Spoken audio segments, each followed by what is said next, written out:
ప్రపంచములో, ఈ భూలోకములో ప్రపంచమంతా మీరు వెతకండి, మన కొరకు రక్తం కార్చిన దేవుడు ఎవరు?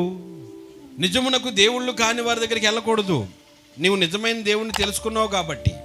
తెలుసుకోకపోతే సర్లే అనుకోవచ్చు. తెలుసుకున్న తర్వాత నిజములకు దేవుని కాని వారి దగ్గరికి వెళ్తే దాన్ని దేవుడు ఏమని చెప్తున్నాడో చెప్పనా వద్దా? చెప్తానండి. నీవు నిజమునకు దేవుళ్ళు కాని వారి దగ్గరికి ఒకప్పుడు తెలియక వెళ్ళావు.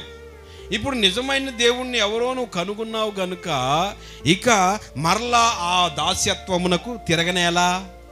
మరలా అక్కడికి ఎందుకు పరిగెత్తుతున్నావు? మరలా దాంట్లో ఎందుకు పడిపోతున్నావు అని ఇక్కడ వాక్యం రాయబడి ఉంది. హల్లెలూయా. చూడండి, నేను మీకు చాలా చక్కగా అర్థమయ్యేటట్లు చెప్తున్నాను. కాబట్టి ఒకప్పుడు నీకు తెలియదు, ఇప్పుడు తెలుసుకున్నావు. తెలుసుకున్న నీవు మరలా ఎందుకు తిరుగుతున్నావు, మరలా ఎందుకు వెళ్తున్నావు అని అక్కడ చక్కగా రాయబడి ఉంది. కాబట్టి నిజమైన దేవుణ్ణి నువ్వు కనుగొన్న తర్వాత ఇక నకిలీతో ఏమైనా పని ఉందండి? ఏమైనా పని ఉందా? నకిలీతో ఏం పని లేదు. హల్లెలూయా.